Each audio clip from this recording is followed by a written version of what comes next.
이 원뿌리에 해당되는 거, 와우, 향기 좋다. 예. 우리가 이 뿌리를 약으로 쓰잖아요. 오늘은 허리 아프고 무릎 아플 때 사용하는 약초인데요.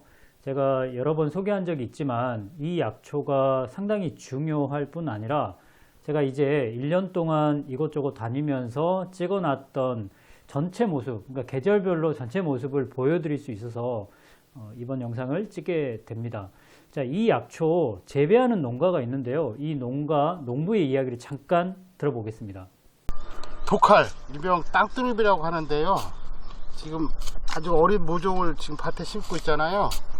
얘를 지금 올해 여기다 이렇게 심어서 1년을 키워서 뿌리를 캐가지고 노지나 하우스로다가 종구를 갖다가 정식 재배할 거예요. 그리고 이 땅두릅이 이름 봄에 올라오는 술을 채취해서 먹잖아요. 향치도 상당히 좋고. 예. 그리고 농가 소득도 아주 괜찮고. 아, 농가 소득이 괜찮은 편인가요? 아우, 땅두릅 순이 아주 괜찮죠. 고급 순이죠. 아니, 그러니까 소득이 괜찮아요? 아주 좋아요. 아, 그래요? 사람들이 예. 땅두릅을 잘 모르셔야지.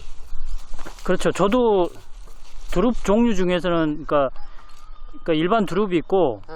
또 개두릅이라 해서 그 엄나무 새순, 그리고 이건 땅두릅이라고 그러잖아요. 그렇죠. 이 셋 중에 땅두릅이 제일 맛있던데. 그건 미식가들은요, 땅두릅이 제일 맛있다고 그래요. 제가 미식가군요. 아, 그럼요. 땅두릅 안 먹어본 사람들은 진짜 몰라. 이거 한번 이 향에 취하면 딱 일반 뭐 참두릅이나 민두릅 같은 거 잘 안 먹을 거예요. 그렇죠. 저도 그럴 것 같아.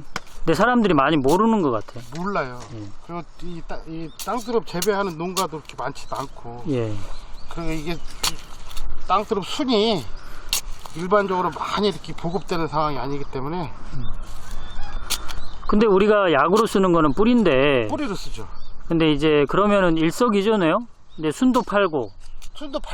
얘는 한 5, 6년 순을 채취해서 팔다가 나중에 뿌리가 상당히 비대했을 때 그때 사람이 직접 못 캐고 포크레인을 캐야 될 거예요. 장비 들여서 뿌리를 캐면 그게 아주 약용으로 많이 보급이 되기 때문에 아주 소득이 괜찮아요. 그러면은 인삼처럼 5년 묵힌다 생각하고 그 사이에는 순으로 팔고. 나는 인삼 왜 재배했는지 모르겠어요. 그래요? 그런 게 낫지. 얘는 땅두릅은 식재 후 빠르면 종근으로 식재 후 하면 2년 차부터 수확이 들어가잖아요. 그래서 농가들 소득도 괜찮고. 뿌리 좀 보여주세요. 뿌리요? 예. 요게 지금 아직 어린 모종이거든요. 요런 모종을 심는 것이에요. 아직 뿌리가 많이 비대하지는 않고 조금 얘를 이제 여기서 1년 키우면 한 뼘 정도 클 거예요. 그래서 얘를 갖다 옮겨 심는다고. 그 정도 키워서 1년. 그 정도 키우야 바로 식재하자마자 그 다음 년도부터 땅두릅 술을 채취할 수가 있는 거예요.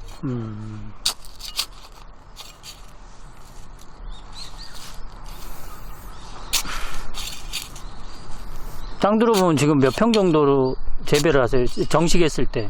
정식했을 때요? 많이는 못하고요. 한 500평 정도? 많이 하시네요. 많은 거 아니에요. 이거는 병충해는 어떻습니까? 아예 없어요. 아예 없어요? 아예 없어요. 저희 병충해 있는 작물은 하기 힘들어요. 이리 바빠서. 거름은요? 거름은 많이 줘야죠.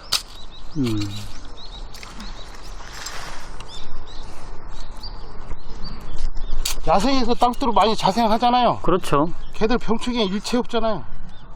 진드기 같은 게 좀 그런 있는 경우가 있던데. 그거는 환경적인 조건에 따라서. 그리고 장마철에 고온 다습할 때 약간의 진딧물을 끼는데 걔 방지 안 해도 자연적으로 없어져요. 농사를 짓는 분도 있잖아요. 수익도 괜찮다고 하니까 여러분도 한번 도전해 보시고요. 봄에는 새순으로 먹을 수 있고 새순을 이제 데쳐서 먹으면 정말 향이 좋고 맛있거든요. 그리고 중요한 것은 이 뿌리인데 이 뿌리도 지난번에 제가 제천이 아니죠. 단양 가서 이 산주의 허락을 받고 이렇게 찍어 봤는데 상당히 장대하잖아요. 이렇게 큰 뿌리, 이 뿌리가 우리가 독활, 독활이라고 하잖아요. 이 독활은 이 허리나 무릎이 약해서 통증이 있을 때 사용합니다. 사실 이 경우에 사용할 수 있는 약초가 두충이나 우술도 있지만 이 두충 우술과 함께 더불어서 같이 사용했을 때 효과가 훨씬 좋은 약초를 꼽는다면 독활이라고 할 수가 있습니다. 독활의 그 꽃이 폈을 때 모습을 좀 보여드릴게요. 여름철에 꽃이 피게 되는데 한참 더울 때 이 꽃이 피면은 각종 나비 곤충들이 이 달라붙어 가지고 전쟁을 벌입니다. 정말 시장처럼 바글바글 하죠. 이렇게 여러 곤충들의 밀원 식물이기도 하고요. 그 전체적인 잎을 볼까요? 자, 이렇게 보시면 됩니다. 상당히 지상부도 크고요. 이게 초본 식물이라고 하시, 목본이 아니에요. 나무가 아니에요. 이렇게 나무가 아닌데도 1년 만에 봄에 나와가지고 새순이 나와서 이렇게 장대하게 크는 모습을 볼 수가 있습니다. 이 뿌리 또한 굉장히 장대하잖아요. 이렇게 독활의 뿌리를 우리가 약으로 사용을 할 때 이제 허리 아프고 무릎 아플 때 사용하는데 여러분들 집에서 다려 드셔도 됩니다. 그냥 차처럼 다려 드시면 안 되고 진하게 다려야 되기 때문에 한 1시간에서 2시간 사이로 다리시면 되고요. 한 번의 복용량은 사실 어떤 약재하고 같이 사용하느냐에 따라서 조금씩 달라질 수가 있는데 독활 하나만 드실 경우에는 하루 기준으로 한 15g 내외로 하시면은 적당할 것 같습니다. 이 물의 양은 여러분들이 각자 드실 수 있는 물의 양을 정하시면 되기 때문에 1리터 정도 처음에 넣어가지고 다리면 한 500cc 남짓 남겠죠. 그러면 그거를 그냥 하루에 나눠서 드시면 됩니다. 이보다도 훨씬 더 나는 물을 많이 먹는 사람이다 하면은 최초에 물을 넣을 때 조금 더 넣으시면 되기 때문에 각자 여러분들이 알아서 이 선택을 하시기 바랍니다. 자, 오늘 전체 모습을 보여드리는 의미가 있었습니다. 독활은 꼭 기억을 하셔야 됩니다.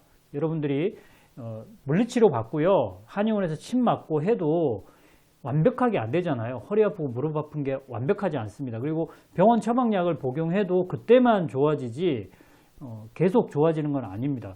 이 독활이라는 약은 사실은 이제 두충과 더불어서 근육 강화 효과도 있습니다.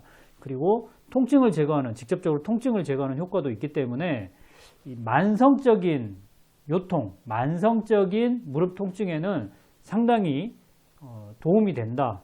이게 이것만 복용해서 완치시킨다 이런 건 아니고요. 다른 요법, 그러니까 여러분들이 자가적으로 운동을 한다든지 또는 어디 가서 치료를 받는다든지 하면서 드시면은 상승 효과가 있는 거죠. 그러한 점에서 약초가 어느 정도의 그 포지션이 분명히 있습니다. 이게 만병통치는 아니지만 같이 병행했을 때 분명한 상승 효과를 나타낼 수가 있는 거죠. 자, 약초방송 시청해 주셔서 너무 감사드리고요. 저는 이제 겨울이 다가오기 때문에 밖에 나가는 일보다 오늘처럼 실내에서 여러분과 만나는 일이 훨씬 더 많을 것 같습니다.